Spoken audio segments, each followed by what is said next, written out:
Hello, everybody. Welcome to Bayou Bets Thursday, the first show of November. It's November the 2nd, 2023. I'm Jim Derry along with Thomas Casale, sports betting director at bet.NOLA.com. And what's going on this afternoon, Thomas?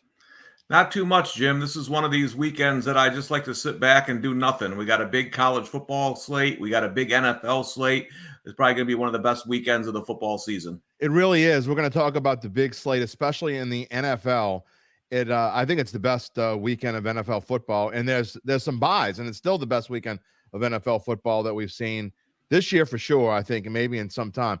A reminder, Caesars Sportsbook is the official odds partner of bet.nola.com. All the odds that you see today, and we'll talk a little futures in a little bit, all coming from our friends at Caesars Sportsbook, and we thank them for that. Also, we ask you to subscribe to the Bayou Bets YouTube channel, where you will always find when we're going on live every Monday and Thursday at 4 p.m. and Datitude live tomorrow morning at Friday, previewing the Saints and the NFL Week number 9. Let's talk about our topics for the day. Saints are back in the Dome against the Chicago Bears, and they are the biggest favorites in the NFL this week. That is hard to believe. We'll get into that. We're going to talk LSU and Bama and Jayden Daniels moving near the top of the Heisman race. What all the different implications this game can have. I think Thomas and I both think that this is the best college game of the week, the most important game of the week. It is in prime time on CBS this weekend. We already told you about the must-see NFL slate. We'll tell you, I think Thomas and I are both going to give you our midseason 3 futures that we love right now, 1 to stay away from, that Mabel might like, but we tell you, you should stay away from. We'll see what it's like. And then big bucks, and the giblet of the week, will tell you who that might be coming up in a little bit. But first, let's talk about the Saints, Thomas. And, I went back and I had to research this one. The Saints are 8.5-point favorites. It is the largest spread positively for the Saints in the Dennis Allen era, which actually kind of says a whole lot, because when Sean Payton was the coach, we were kind of used to 8.5-point spreads. Not any longer. Doesn't happen a whole bunch, and it hasn't happened since 2020 when the Saints played the Broncos without a quarterback. Yeah, it's interesting. Sunday nights, I prepare for my Survivors Pool article that I do every week, and I see the opening lines, and the 2 biggest favorites are the New Orleans Saints and the Cleveland Browns. That's the world we're living in this week, Jim. And the reason is because the bigger teams like San Fran either have a bye or they're playing each other. So it's kind of one of those weird weeks if you're in Survivor or betting. It's interesting. Like, I think the Saints are going to win this game pretty easily. But we were talking in the production meeting, and I know you said, like, I don't want to lay 8.5 with the Saints. That's where I'm at. You know what I mean? Like, do I think they're going to cover? Probably. But do I want to put money on 8.5 with the Saints 4-4? No. You just look at the raw numbers, and the raw numbers tell you the Saints should roll in this game. They're 12th overall in offense. That number obviously has been ticking up.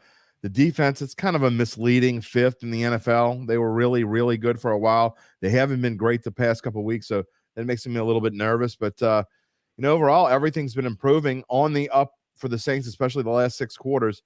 The problem is, Thomas, this team is a roller coaster ride, and I'm just not sure that I can count on them to make that bet. No, I agree. And you're waiting for a little bit of consistency, and that's got to start this week. Like this, if you're looking, we're 8 games in. If you're looking for the Saints to make a serious playoff run, and they play in a bad division, so they might get there anyway. But in terms of doing something, this is a game they got to win easily. I agree. They're playing at home. They're playing a Bears defense that can't stop a nosebleed. Like you mentioned, the offense is starting to pick it up a little bit. I'm expecting another big game from Derek Carr here. He's starting to come on, like you said, last 6 quarters. That should continue against the Bears. And if it doesn't, and I know you mentioned this to me earlier, then I think we have to say we got a problem here. Yeah. And so I think a lot is going to, we're going to talk about futures in just a minute, but the Saints right now at plus 110 to win the division. That number has dropped daily. It was plus 140 when we started this week. We had the show on Monday, and the Saints were plus 140, and the Falcons were the favorites to win the division. And now it's what and what. Saints and Falcons are tied. And I think we all know that if this team plays the way it's supposed to play, which is no given by any means, but if they play the way they're supposed to play, they will win this division. I agree. And you're looking, so let's look at the other 3 teams, right? Listen, I don't care what the final score was. The Bucks got dominated in that Bills game, and I think you're starting to see that team become what we thought they were. The Panthers they're not a threat. Then you got the Falcons. The Falcons to me are similar to the Iowa Hawkeyes. I watch them play and I have no idea how they win a game. You know what I'm saying? Like, you're watching them and you're like, this team's 4-4, and now they're going to a quarterback change. Maybe it helps, but are we gonna put our money on Tyler Heineke? It's the ghost of Hayden Fry. That's what it is. And I know you said it before, Jim, that if the Saints don't win this division, then something's wrong. Shame on them. They're clearly the most talented team, and I don't care what you think of Derek Carr. They clearly have the most talented quarterback. Yeah, there's no question about that. You can hate Derek Carr all you want, but there's zero question that Derek Carr is the best quarterback in this division. By the way, if you would like to get in a comment or a question, we'd be glad to have you. All you got to do if you're watching on YouTube or Facebook is comment in the comment stream. We'll show it here. Just as Aaron Brooks. Will the real Aaron Brooks show up? Is that the Aaron Brooks we think it is? You probably still could throw a pass. So Aaron Brooks probably like 43, 44 years old. He probably could still throw a pass. Who knows? That was a long time ago. Thomas, we also talked in pre-production, you talking about Derek Carr being the best quarterback in this division. Well, he has showed what he can do when he has a little bit of protection. The cover photo on this episode is of Andrus Peat and Max Garcia. And this offensive line has played much better. I don't care what anybody says. Look, PFF has been really hard on the Saints offensive line, and for a very good reason. They've been 30th, 31st, even 32nd for part of this year. Well, they're all the way up to 26th, which sounds terrible, but as far when you're talking about this line and where they've come from, and with all the substitutions and injuries they've had, that's not a bad number. If they can get that up a little bit higher, I mean, you really might have something. You mentioned this in the production meeting, Jim, and I thought it was a great point about the offensive line. It doesn't matter what level of football you're at. The offensive line, if they can't block, it's hard to run plays. And people are going to criticize the quarterback and the coaching. Listen, I'm guilty of that on Twitter on a Sunday, but when you go back and you take a step back and you really look at it, when the offensive line isn't blocking well, there's not much you can do on offense from a quarterback perspective and from a play calling perspective. I'm not making excuses for the play callers. I'm just saying it's harder to call plays when your line isn't blocking. And, yes, it was the Colts, but I thought the line played much better last week. And if they can get any kind of running game going, they don't have to run the ball 50 times a game, but just a little bit of a running game, the offense is going to be even better because they have the weapons to beat teams down the field. Yeah, and we also talked about how Ryan Ramczyk was the highest graded tackle. I'm left or right. Highest graded tackle in the NFL last week. That's 64 tackles. See how quickly I did that? My Shaw math is coming back to help me again. 64 tackles. Ryan Ramczyk was number one. That's saying something. He has not been great of the past couple of years. The injuries have bothered him, but it looks like maybe, hey, if he's healthy and Ryan Ramczyk is that dominant right tackle that we've seen in the past, that could really be a big lift for this team. No doubt. And, the Bears, I don't know if the Bears are going to test them much. They had a good game against Washington in that one. It's kind of an anomaly game. You know how sometimes you can't really explain sports. Dick Butkus dies and the Bears have by far their best performance of the season. Their defense looks great. That's not the real Bears, though. I think the Saints line will have their way with them again this week. And that's what I really want to see is I want to see this offense. We mentioned it a couple of times. They've taken steps to improve. I really want to see them take that next step. Outside of the Patriots game, where I don't know if the Patriots showed up that week, that was the Saints' most complete game by far. But I thought last week was the offense's best week. I mean, they really look good, and I expect that to continue on Sunday. Well, what I want to see is Pete Carmichael cut this playbook basically in half, and it obviously helped this team. Now, you could take that for whatever you want to take it as, but the fact is that this team played its best offensive game of the year with a dumbed-down playbook. You can't use the same exact plays, but you've got to mix in the right mix of plays, I guess. Taysom Hill's got to be – it just goes to show. Whenever Taysom Hill is a big part of this offense, they are successful. When he's not a big part of the offense, they aren't successful. So Derek Carr needs help, and he needs help from Taysom Hill. We see Saints are ranked 10th in passing offense. The Bears are ranked 30th in passing defense. You mentioned it already. It's got to be another Derek Carr game, and I think it can be with those numbers.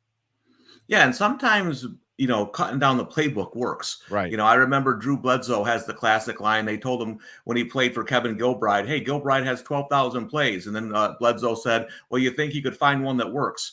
So, sometimes the playbook is too big, right? And it doesn't mean that the quarterback's stupid. It just means you're trying to do too much. And when you slim it down a little bit, you find some of the plays that work. It helps the offense in general. So I think the Saints are going in the right direction. I expect, again, I don't want to put my money on 8.5. They're not the Chiefs. They're not the 49ers. I don't really trust that, laying that kind of wood. I don't trust laying 8.5 pretty much with anybody. So I'm certainly not going to do it with the Saints.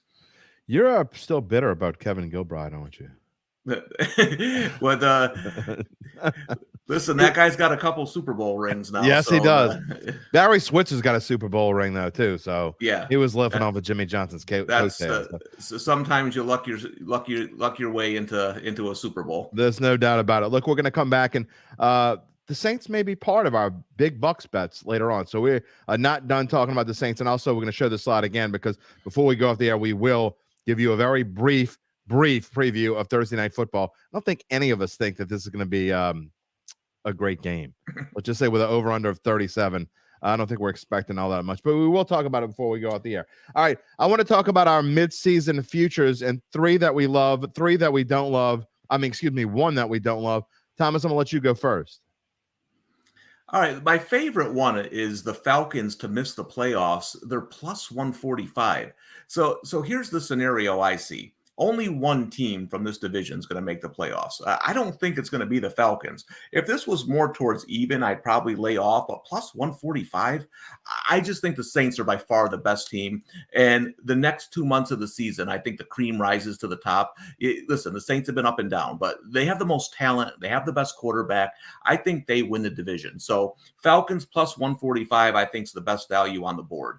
I took the Bengals plus 280 to win the NFC North. Listen, I'm probably being pig-headed, but I still don't love this Ravens team. And you got all these teams bunched together here. The Bengals are starting to play well. I think they beat the Bills on Sunday. They're going to be in position. This is more just a value play. I think it's about 50-50 for the Ravens and Bengals to win the division. So plus 280, I'll take a shot there. This one's kind of my out there one. The Vikings over 7.5 wins. They already have 4 wins. Man, their schedule is nice. They play the Falcons, the Saints, the Broncos, the Bears, the Packers. I'm not trying to insult anyone's intelligence and telling you that Joshua Dobbs is this great quarterback. But with the weapons they have, he's a guy that can just put the ball where it needs to be and let them work. I kind of like the way this Vikings team has played recently. Listen, they lost Kirk Cousins, but I took over 7.5 at plus money at plus 110. And then my one to avoid was one I actually looked at betting. The Bills are plus 1,700 to win the Super Bowl, 17-1. I looked at this and I said, there's some value here. But I looked at the Bills and I'm worried about them. They lost those defensive starters. They should have beat the Bucs easily.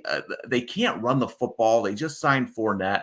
And I think the Bills' offense is basically throw it to Diggs or Josh Allen, run around and make a play. And I just don't know if that's good enough to win the Super Bowl in the AFC. So even though it looks like value on paper, I would avoid the Bills at 17-1 to win the Super Bowl. We didn't talk about this in pre-production, but I'd like to get your comment on mine, and I'll give you a small comment, my take on yours. And you're going to see that we're in line on a couple of these things. I really like all 3 of your 3 to love. The Bengals, I got them a few weeks ago at plus 650 to win the AFC North. So the only reason why I'd stay away from it there is because I think that the value is not there like it was a couple of weeks ago. I also want to see what they do this week.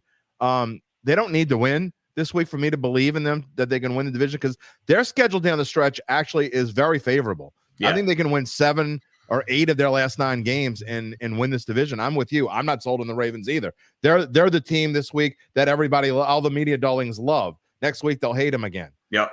So every week it's somebody different. So I like all 3 of those, and you'll see why I like the Vikings in just a minute. But the Bills, I think that's actually a value. Again, if they win this week, that number is going to go back to like 12. So if you don't like it, if you don't like the Bills, like what you said, if people agree with what you said, I have no problem with that take. They haven't been great lately, then stay away from it. But if you like the Bills at all, then buy it now because That number's not going to get any better if they win this week. And if they don't win this week, you don't want it anyway.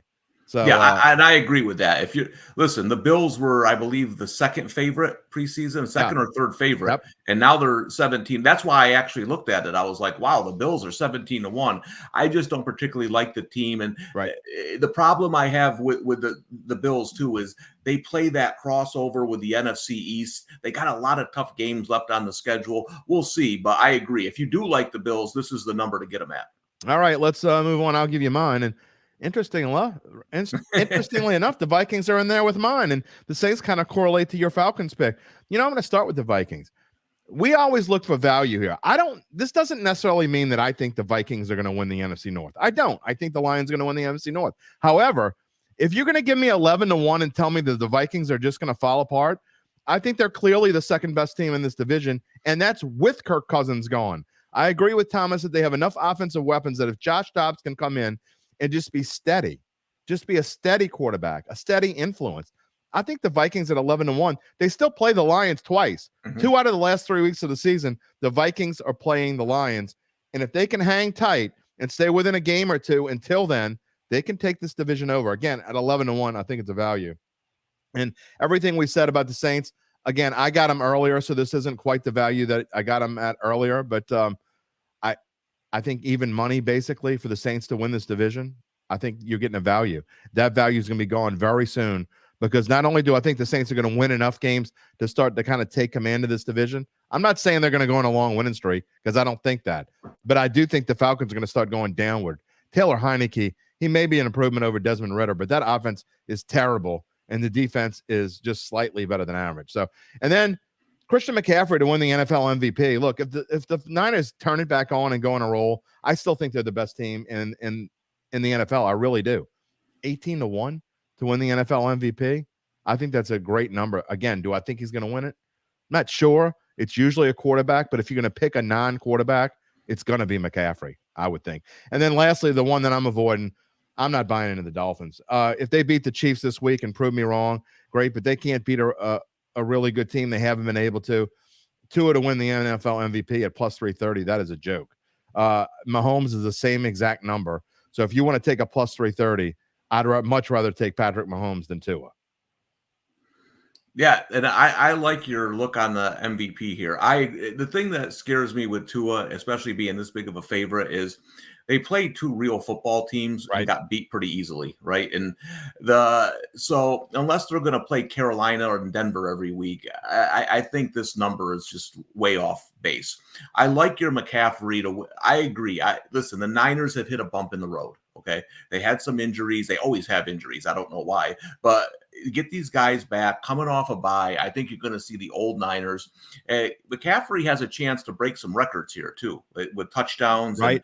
And I personally take Mahomes aside. Mahomes is LeBron. You can give it to him every year, right? Mahomes is MVP, fine. But other than Mahomes, no quarterback to me is really running away with it. And like you said, I think Tua's going to come back to the pack.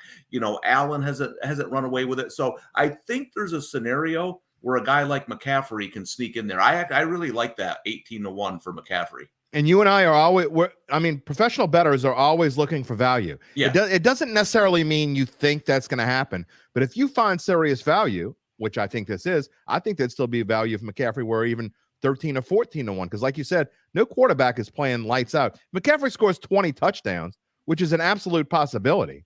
I think he's got an excellent chance to win the thing. Yeah, and like you said, there's no value with Tua. If you're going to take someone at plus 330, take Mahomes. 100%. And so, yeah, I would definitely fade that one. And I think the Vikings one's interesting because if they can get a couple wins here against some of these teams they're playing, like Las Vegas and these teams that are kind of in disarray, they'll be interesting because, like you said, end of the season, they get 2 against the Lions. And I don't know if they'll win the division, but I think those games at the end of the year against the Lions are going to mean something. By then, Thomas, the Lions may start to realize, hey, we're the Lions. it really could happen. So just be aware of that. And the other thing that when you take a number like this, Jim, is like we know the Vikings don't have Kirk Cousins, right? I'm with you. They're clearly the second best team in this division. What if Jared Goff gets hurt?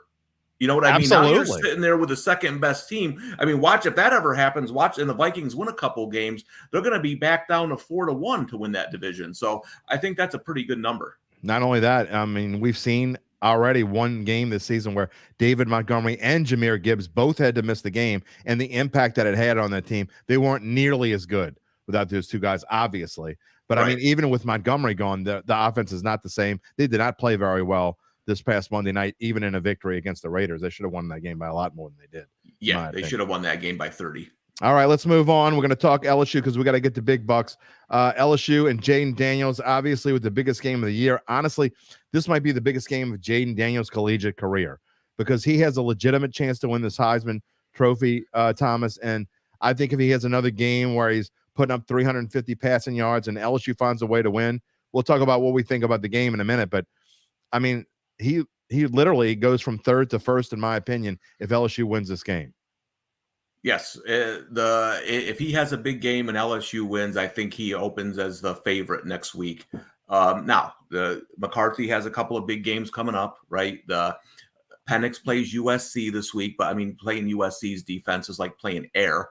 So I don't think he has I don't think he's going to move much, even with a big game against USC. Daniels is the guy who can put himself in position to win this award. Now, they still have Florida. They still have A&M. They'd have to play, Georgia. They have tough games on the schedule. So that's why I think it's interesting if he takes the lead, because there's still some high-profile games he has left where if he plays well, he's got a really good chance to win the Heisman. There's no doubt about that. And you look, LSU's number one in total offense in the SEC, number one in passing offense. Remember when we were complaining about LSU's rushing offense, how they weren't able to run the ball? Well, that's changed. Logan Diggs has been fantastic, and they are number two in the SEC now. And that's why LSU has been successful. And again, it's kind of a carbon copy of last year. LSU wants that to happen again because they're able to beat Alabama. I think they went out. They're going to go to the SEC title game, in my opinion, if they can win this game. The winner of this game clearly is on the road to the SEC title game. Ole Miss just has too many bumps ahead of them to get there, I think.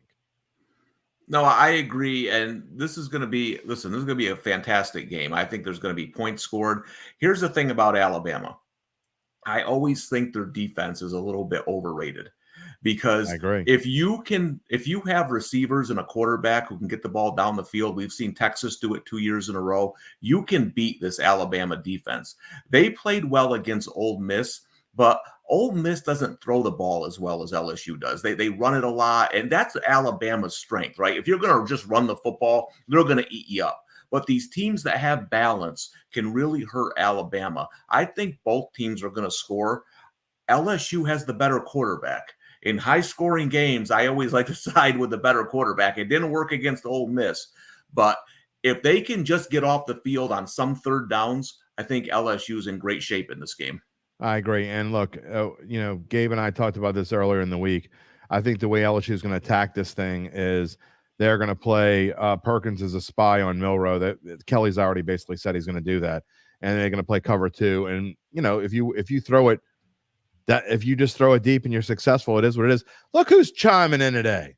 Don't you have something better to do? Missouri plus 15 is his big bucks. Well, maybe we should make him the Zach Ewing, the turkey of the week.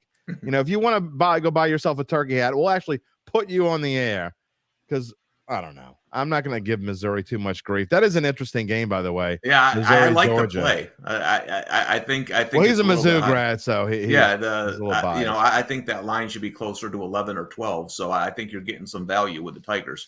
One thing Uncle Big Nick said this morning is, and I agree with him, is that Georgia's defense is not the Georgia defense that we've been used to seeing. Right. So that is an interesting contest. I'm interested to see if Missouri's really the team that we think they are. I don't think so. Zach's getting a little fired up. He's plus 500. I'm not betting that money line. Georgia's going to win there. It's not going to happen. But look, LSU's offense against Bama's defense, but vice versa. That's where you're worried about if you're an LSU fan. The defensive backfield is how many deep passes is Milroe going to hit? That's the question. Yeah, and that's where he thrives, is hitting the passes down the field. Even in the Texas game where he didn't play great, he still made some plays down the field. Where he struggles still is 3rd and 8. 3rd and 7. Is he going to hit the crossing route? Is he going to hit the out route for first down? That's where LSU can get off the field. And again, listen, nobody thinks that LSU is going to hold them to 13 or 17 points, right? Alabama is going to score some points. LSU is going to win this game with their offense. The defense just listen. If they could make 2 stops, they'd have beat Ole Miss, right? Give me 2 stops. That's basically what you're looking for in this game. Just a few stops, let your offense score. And I think this could be very similar to the Joe Burrow game, right? Where, listen, they went back and forth, but LSU just had the better offense. I think we could see something similar on Saturday. People cringe when I say this, but you compare Jayden Daniels' numbers to Joe Burrow's through the same period of time, and they're almost identical. And I think that, I'm not saying Jayden Daniels is going to be Joe Burrow in the pros, but I'm not saying he isn't either. I think Jayden Daniels has an excellent chance to be a real top-tier NFL quarterback. If he gets a little bit stronger, I think he could be a lot like a Jalen Hurts maybe. But I also think he's also a pure passer, a better passer than Jalen Hurts. We'll see. He's the most improved passer I think I've ever seen in college football. When he was at Arizona State, I would bet against them regularly. All you had to do was basically spy him. Yeah. And his accuracy was all. I just can't believe the difference in his accuracy from a couple of years ago to now. His improvement is just off the charts. Yeah, that's a lot of that's coaching, and it doesn't just happen by accident at LSU. It happens for a reason. All right, real quickly, a pick. I think the first one to 33 wins this game. The over/under tells us that. I think it's LSU. I said it in August that I thought LSU was the better team. I think in November LSU is the better team. I think it's close. I think it's nail-biting time for both LSU and Alabama fans throughout, but I think LSU finds a way to win in the end because of Jayden Daniels. Agreed. And this is a game where I would probably like whoever was catching points. And I'll say this, if you like LSU, hold. I think we both agree on this, Jim, that Saturday when the public Alabama money starts to come in, because the sharps are all over LSU, that we know. Yep. I think that goes to 3.5, and that half a point in this game could be huge. I 100%. Think it's close in the fourth quarter. Daniels is the difference. LSU with the upset. We've already seen LSU, this line go to LSU +3 at -105. That already tells you it's moving back the other way. So 100% I agree. I'd be surprised if this line doesn't get back to 3.5. And we have seen the floor. It's not going any lower than it is now. If you like Alabama, then give the 3, because you're not going to get another chance to get the 3. Very briefly, let's talk about Tulane, because we got to get to big bucks. We're running a little bit long today, but that's okay. We had a lot to do. Got a lot going on in this show. One of my slides didn't show up. I'm going to have to go get it. But talk about Tulane real quickly. They have not played very well, even though their record says they have. 7-1, 4-0 in AAC play, Thomas. They're getting a team, though, this week that's terrible. If they're going to cover, I think the spread is actually deflated a little bit because Tulane has allowed teams like Rice and North Texas to get back in games. But ECU's not as good as either one of those teams. I think ECU's by far the worst team of this stretch, and I think Tulane could roll in this game. They're not going to let them come back. I think they're going to put their foot on ECU's throat and roll.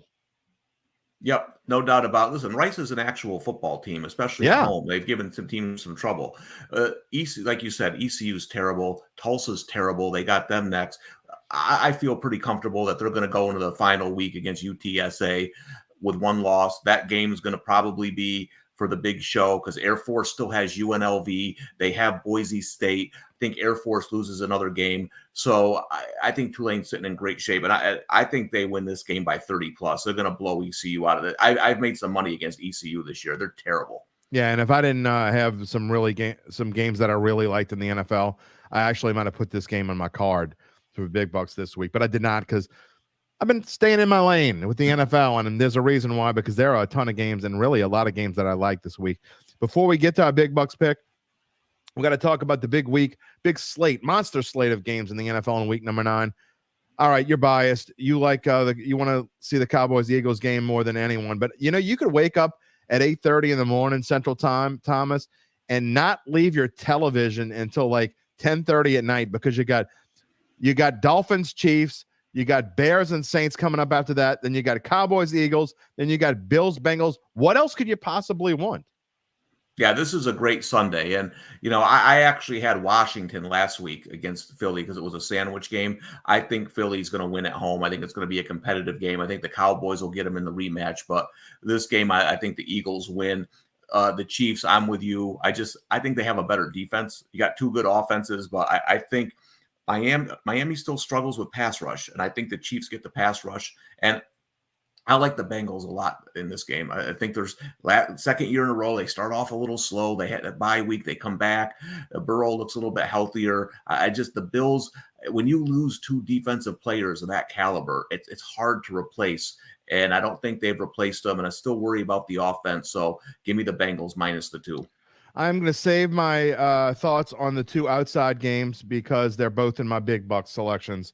The one in the middle is not Cowboys Eagles. I wanted to. I'm just kind of going back and forth. Look, I still think the Cowboys and the Niners are the two best teams in the NFC. Even though the Cowboys got destroyed by San Francisco, I think that was an anomaly. I think they played it again. Think if they played that game 10 times, I think the Cowboys would win 4 or 5, and I think that all of them except 1 or 2 would be super close. I just think that was a weird game, kind of snowballed, got away from Dak, and Dak has those kinds of games. We see him. Cowboys are definitely a better team at home, but they have played the Eagles well over the course of the past few years. They have played Jalen Hurts well. They beat Gardner Minshew last year, but they played Jalen Hurts well previously. I think the Cowboys win this game. This is a statement NFC East game. I think the winner of this game is going to win the division, even though they play again. I don't think the Eagles are beating them in Dallas, especially if Dallas wins this game. So I think Dallas wins this game straight up. I like the money line. We'll see how it goes. All right, it's time to bring in our friends and do the big bucks segment. There's our friend Gabe. Yeah. He's not even waiting. He's just putting the 30 hat on now. He's not even waiting. Yeah. No, not even waiting. I mean, we'll show the results from last week. Like, go ahead. You can put it on if you want. It's no big deal. Well, I struggle struggle you with see why he's putting it on. I mean, Spencer had a week out of this world, 4-1 plus 90. Needed that. Whew, man. Thomas with a 3-2 week plus 24. I was a mediocre plus 8, but I'm still green, and I'm 3-2. The damn Browns giving up that interception at the end. What a lucky piece of whatever cover for the Ravens, but that's a whole nother story. I'm not bitter or anything. Gabe, what's going on, man? Minus 69. You're not doing it. You got to pick it up, and you're going to go first this week. Yeah, I can assure you I'm going to pick it up this week. If I don't, you might have to start throwing the fades up on there on the screen. But I'll start off with Iowa Northwestern under 30.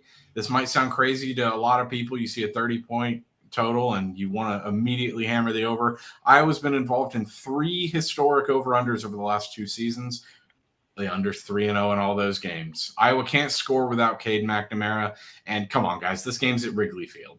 This screams ugly football. You guys broke this game down earlier, LSU-Alabama. I love the over in this. Obviously, LSU over is still undefeated this season. I think the Alabama deep ball kills LSU defensive backs. I think this is going to be similar to the 2019 game that Thomas alluded to earlier. Jim, we can probably remember where we were in 2011 when Eric Reed picked off A.J. McCarron in the game of the century that finished 9-6 in overtime. That's not what this rivalry is anymore. Jordan Jefferson's long gone. Over 61.5 in 3 of the last 4. I think they make it 4 of the last 5.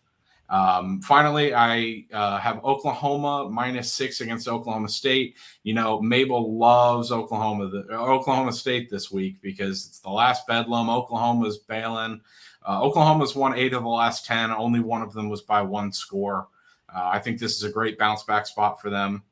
And yeah, I really like Oklahoma here, as well as my NFL teaser and NFL under. For accounting purposes, to show you, I texted all 3 of these guys before we went on the air. The lines have been crazy moving all week long. There is so much action in the books this week. It is crazy. So for accounting purposes, that LSU-Alabama number is actually over 61.5, not 60.5. So we are transparent as can be. We go with whatever the number is within a half an hour of us going on the air. That's what I'm doing these slides and graphics. And then I check them again right before we go on the air. I just didn't get to this one. But I'll tell you, they have been moving. They have been moving so much that I had to change one of my picks. I had the Chiefs money line, but right before we went on the air, about an hour before, it changed. The line changed from minus 120 to minus 135. I'm just not going to advocate taking that. I'd rather give the 2 points to me. The 2 points is worth a quarter in this spot. So I'm still going to make it my best bet. I don't love it as much as I did earlier. I certainly, it was 1.5 before, but this line is steadily moving back towards the Chiefs. The money's coming back on the Chiefs after starting on Miami early in the week. Look, the Dolphins, the number's real. Dolphins can't beat a good team. And until they show me that they can, I'm just not going to believe in them. Patrick Mahomes was sick last week. Had he been well and had the Chiefs played well last week and beaten the Broncos by the 10 points they probably should have beaten them by, this line would be 3.5. So I think you're getting a bargain still at -2. I think the Chiefs win this by at least 4 or 5 points. My money line pick goes against what Thomas was saying. But look, I think the Bills are still a bargain. We talked about this in our futures thing. I think the winner of this game kind of starts making a move. Yeah, the Bengals were great last week. Joe Burrow was back. But let's see what they can do. For some reason, Josh Allen seems to play better against better teams. We'll see if that happens here. I like the money line at plus 105. And then you see my teaser on the screen. That one jumped. Minnesota was plus 11. That line's moving back towards Minnesota. Tampa Bay, I'm not sure who wins that game, but I think it's close enough, certainly close enough to put it in the teaser. You see my money line parlay there. And then I know Spencer and I are going to be going head-to-head, but the Giants are awful. As bad as you think the Raiders are, the Giants are worse. Brian Daboll was a mirage. Danny Dimes, what a waste of money. He's coming back this week, and guess what? Max Crosby is going to be all over his tip. There's one thing the Raiders do well, and that's rush the quarterback. The Giants have no offense, and Saquon Barkley's going to be locked up. That's going to be one ugly, boring game, maybe even more boring than tonight's game that we'll get to in just a minute. So those are my 5 picks. We'll see how we do. Thomas, you're up. Yeah, so Kansas beat Oklahoma last week, and I said to myself, man, if they play Iowa State, next week, I'm going to unload on the Cyclones. And sure as heck, they play at Iowa State, gloomy, dreary Ames, Iowa. Full disclosure, I got this at pick on the opener. I like it up to 3. Anything more, I'd stay away. This is a big, big shark play this week. I don't think it goes over 3, but 3 or under. I think the Cyclones is not an upset now, but I think they beat Kansas. Listen, Arizona, UCLA, wrong team favored in my opinion. Arizona's a good football team. Probably should have beat Washington, beat USC at home, a dog to a UCLA team that still has quarterback issues. I like Arizona to win that game outright. Listen, I bet the academies, if you're going to give me 18.5 in an academy game, I got to take it. I know Army stinks. And Army can't stop the run, but the run and the option are 2 different things. Navy can't stop the run either, and they held Air Force to 17 points. These games are typically low scoring. It's hard to cover 18.5 in low scoring games. So I'm going to take a shot with Army. Texas, I'm going against the Sharps on this one. Everyone's on Kansas State this week. I think the numbers drop far enough where there's some value on the horns. If this game was in Manhattan, Kansas, yeah, then I would like Kansas State. In Texas, I think too much offense from the Longhorns. And then I'll just be honest with you. There's 2 teams I think are worth fading, started last week, are the Bucks and the Rams. I think they overachieved in that first month of the season. I like the Texans coming off a stinker. I think the pass rush is really going to get to Baker Mayfield. Give me the Texans under a field goal. How about the Texans win by 3, and then we're all happy? Yeah, that's good for me. All right, there we go. All right, Spencer, big plus 90 last week. You went from $8.99 to $9.89. You're with $11 of getting back in the green. What you got for us this week? Right, yeah, ready to keep it going this week. Keep this momentum going. Needed it, and yeah, let's keep it going. Got the Bucks Texans over 40. I feel like that total is a little too low considering that the Bucks are okay on offense, not great, and then the Texans will have C.J. Stroud. I think he's going to bounce back this week. So I think that could be a low-key shootout. So give me the over. On my teaser, I got the Saints minus 2.5. Like I said earlier, not really feeling the Saints with the 8.5, but I think they'll win by at least a field goal. And then the Bills with the points. I like your point about the Bills, Jim. I hear your point too, Thomas, about with their defense being banged up. But if you're giving me 8, I'll take them in the teaser. So like that. And then got the over. No, not the over. The money line. Giants over Raiders. Got Daniel Jones doing enough to get him to win. Yeah, it's going to be ugly, but I'll take Daniel Jones slightly over Aiden O'Connell, plus the fact that the Raiders just blew up their entire front office and coaching staff. So Daboll, it's not pretty, but I think they'll find a way. And then with Gabe on Oklahoma, I think they'll cover that. Oklahoma State. I know they've been better lately, but they lost to freaking South Alabama earlier in this season, and Oklahoma going to be laser focused after getting upset by Kansas. So give me the Sooners, and then got a parlay for tonight, y'all. Steelers -3. Think Will Levis turns back into a pumpkin that we all know who he is, and then the under 37. Think that's going to be ugly. So snooze fest. It's gonna be a snooze fest. All right.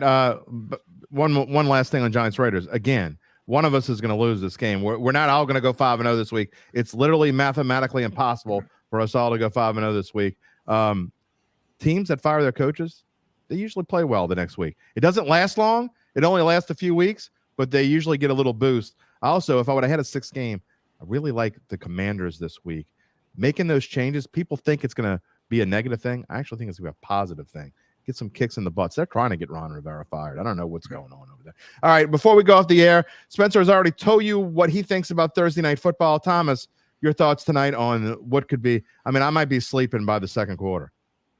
No doubt about it. Listen, the Titans weren't going to lose last week. They were wearing the Houston Oilers throwback uniforms. They can't lose in those.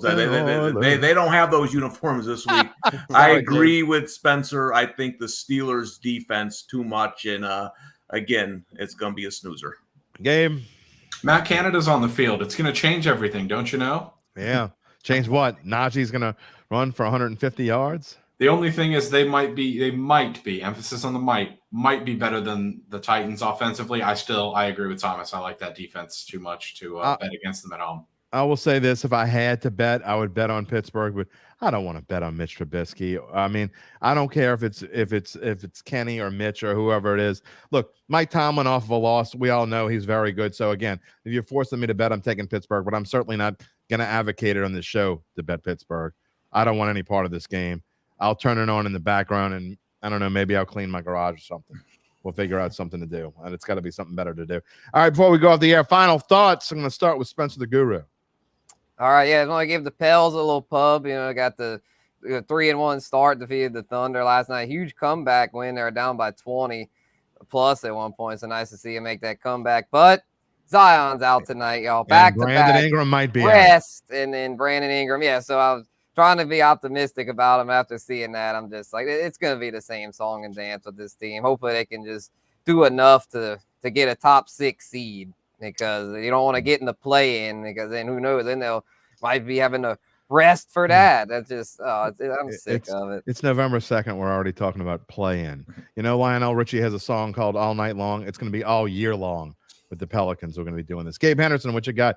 Come on, giblets. Give me something good.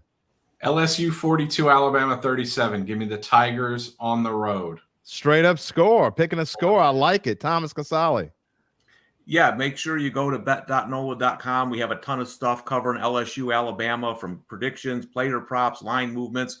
When Spencer and Jim are on Tuesday, Jayden Daniels will be the favorite to win the Heisman Trophy. There's no doubt about it. We have been doing a lot, not just this week, all football season.